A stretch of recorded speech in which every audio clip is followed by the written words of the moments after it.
Greatest show on আর্থের golden ট্রফির স্টেজে উঠছে কারা? ফুটবল ফেস্টে টপ ফোরের বিগ ফাইট শুরু আজ। লেব্রুজ নাকি টিকি টাকা? রাতে মুখোমুখি European powerhouse Spain France. Mbappe Yamal দ্বৈরথ উপভোগের অপেক্ষায় ফ্যানরা। ফাইনালের টিকিট কাটতে কাল কেইনের ইংল্যান্ডের বিপক্ষে নামবে মেসির আর্জেন্টিনা। বিশ্বকাপের হাই ভোল্টেজ সেমিফাইনালে মুখোমুখি হচ্ছে স্পেন ও ফ্রান্স। অনেকের মতে এই ম্যাচের বিজয়ী দলের হাতেই উঠতে পারে শিরোপা।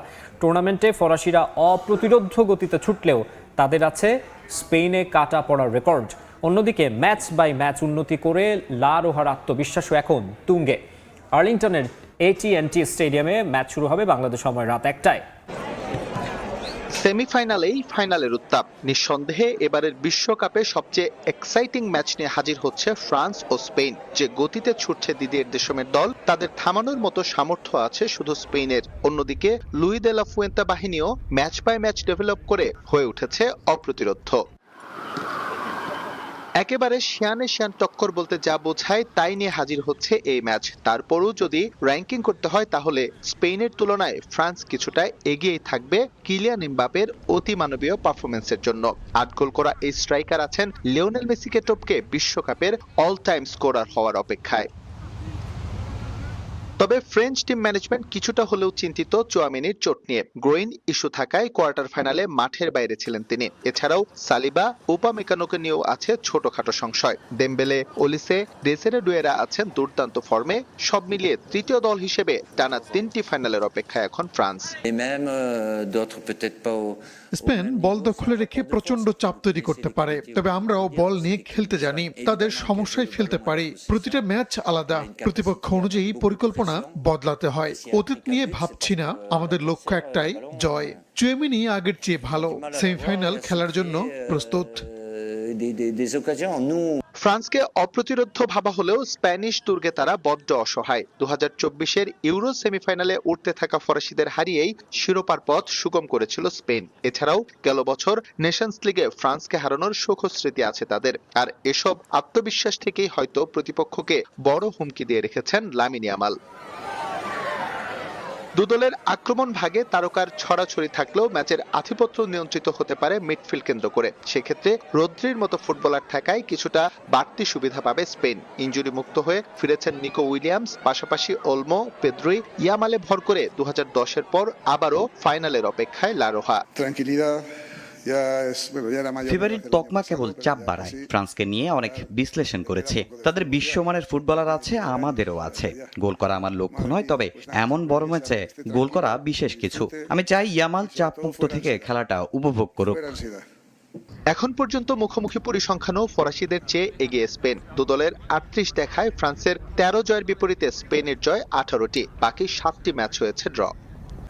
100 ম্যাচ রেকর্ড 292 গোল। শেষ হাসি কার হবে তা নির্ধারণে এক্স ফ্যাক্টর হতে পারেন বেশ কজন। গোটা আসরের মতো প্রথম সেমিফাইনালেও দেখা যেতে পারে কিলিয়ান এমবাপে শো। অবশ্য ফ্রেঞ্চ তারকাকে বাক্সবন্দি করতে স্প্যানিয়ার্ডদের রয়েছে রদ্রি। পরিচিত প্রতিপক্ষ পেয়ে লামিন ইয়ামালও ঘোরাতে পারেন ছড়ি।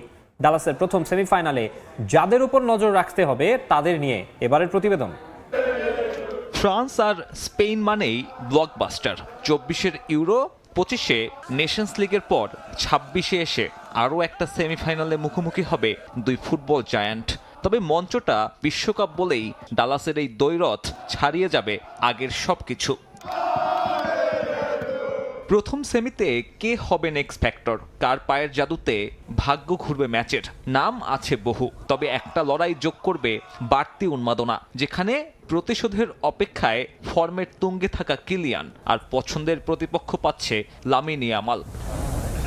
ডালাসে তাই কিছুটা এল ক্লাসিকোর উত্তাপ। তবে জিততে হলে এমবাপের ভাঙতে হবে রেকর্ড। জাতীয় দল কিংবা ক্লাব নকআউটে এখনও ইয়ামালের বিপক্ষে জিততে পারেননি ফ্রেঞ্চ ফরওয়ার্ড। সে রেকর্ড ভাঙায় বিশ্বকাপ সেমির মতো মঞ্চ আর কোথায়। গোল্ডেন বুটের দৌড়ে আছেন এমবাপে। অন্যদিকে এখনও নিজের সেরা পারফরমেন্সের অপেক্ষায় ইয়ামাল। যদিও প্রিয় প্রতিপক্ষই পাচ্ছেন এই উইঙ্গার। লেস ব্লুদের বিপক্ষে 2 ম্যাচে 3 গোল, তার আন্তর্জাতিক গোলের টালির যা প্রায় অর্ধেক। অবশ্য প্রথম সেমিফাইনালে আলো কাটতে পারেন আরও অনেকে। তাদের মধ্যে নিঃসন্দেহে থাকছেন রদ্রি। ব্যালনজয়ী এই ফুটবলার স্পেনের এই দলটার মূল চালিকা শক্তি। বিশ্বকাপে এই মিডফিল্ডার ঠিক কতটা ছন্দে আছেন তার প্রমাণ এই পরিসংখ্যান।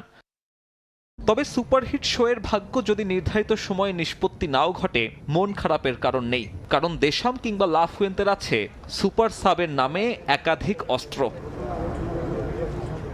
স্পেনের সুপার সাব মিকেল মেরিনো হলে ফরাসিদের সাহায্য করতে পারেন রায়ান চেরকি। টানা 2 ম্যাচে স্পেনকে উদ্ধার করেছেন মেরিনো। চেরকি অবশ্য সুযোগ পাননি তেমন। তবে দুজনের প্রিমিয়ার লিগ পরিসংখ্যানে পার্থক্য টানলে স্পেন জয়ে দেশাম দ্বারস্থ হতে পারেন সিটি তারকার কাছে।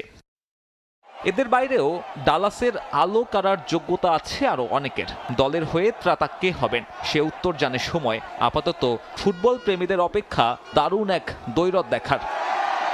ইউরো 2024-এর পর এবার ফিফা বিশ্বকাপের মহামঞ্চ। ভেন্যু বদলে গেলেও সেমিফাইনালের সেই চিরচেনা রোমাঞ্চ নিয়ে আবারও মুখোমুখি ফ্রান্স আর স্পেন। ডালাসে গতি আর কৌশলের চরম পরীক্ষা দিতে হবে দুই দলকেই, যেখানে দিদিয়ার দেশমের বিধ্বংসী কাউন্টার অ্যাটাকের মুখোমুখি হবে দে লা ফুয়েন্তের ধীর স্থির ফুটবল। দেখা যাবে দুই ভিন্ন ধারার ফুটবল দর্শনের সংঘর্ষ।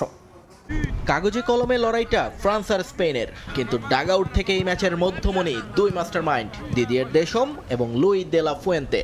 আধুনিক ফুটবলের পরিভাষায় দুই মায়েস্ট্রোর ট্যাকটিক্যাল যুদ্ধ হতে চলেছে এটিএনটি স্টেডিয়ামে।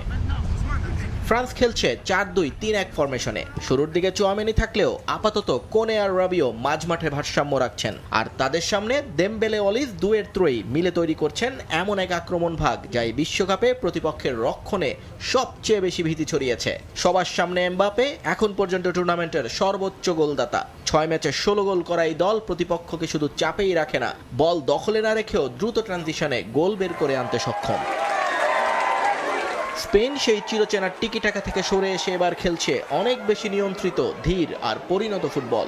রদ্রি আর পেদ্রি মাঝমাঠে বল ধরে রাখেন, আর দলটার আসল শক্তি রক্ষণে। 5 ম্যাচে মাত্র 1 গোল হজম, যা এই বিশ্বকাপের সেরা রক্ষণ। তবে আক্রমণে তারা এখনো পুরো ছন্দে ওঠেনি। লামিনে ইয়ামাল চোট কাটিয়ে ফিরলেও গ্রুপ পর্বের পর আর গোলে অবদান রাখতে পারেননি। শেষ 2 ম্যাচেই বদলি মিকেল মেরিনোর শেষ মুহূর্তের গোল স্পেনকে বাঁচিয়েছে। দেশমের পরিকল্পনা স্পষ্ট, মাঝমাঠ সংক্ষিপ্ত রেখে আক্রমণের সর্বোচ্চ বিনিয়োগ আর প্রতিপক্ষকে গতির মুখে ফেলে দেয়া। অন্যদিকে দে লা ফুয়েন্তে খেলছেন ধৈর্যের খেলা, নিয়ন্ত্রণ ধরে রেখে প্রতিপক্ষকে ক্লান্ত করে দেরিতে আঘাত হানা। ইতিহাস অবশ্য স্পেনের পক্ষেই কথা বলছে। ইউরো 2024 সেমিফাইনাল আর 2025 নেশনস লিগেও তারা ফ্রান্সকে হারিয়েছে অবলীলায়। ফ্রান্স জিততে চাইলে রদ্রি পেদ্রি জুটিকে বল ধরতে না দিয়ে দ্রুত প্রেসিং করতে হবে, আর এমবাপে দেমবেলেদের গতি কাজে লাগিয়ে স্পেনের রক্ষণ ভাঙতে হবে ট্রানজিশনে। স্পেনের জন্য চ্যালেঞ্জ হবে তাদের সলিড রক্ষণ ধরে রাখা এবং ইয়ামালকে জ্বলে উঠতে দেয়া, যাতে ফ্রান্সের উপর মানসিক চাপ তৈরি করা যায় গত 2 সাক্ষাতের স্মৃতি দিয়ে। সব মিলিয়ে এটা হতে যাচ্ছে আক্রমণ বনাম নিয়ন্ত্রণের এক ধ্রুপদী লড়াই। কে জিতবে সেটা নির্ভর করবে কোন দল নিজেদের পরিকল্পনায় বেশি স্থির থাকতে পারছে তার উপর। আজ রাত 1টায় মুখোমুখি ফ্রান্স ও স্পেন।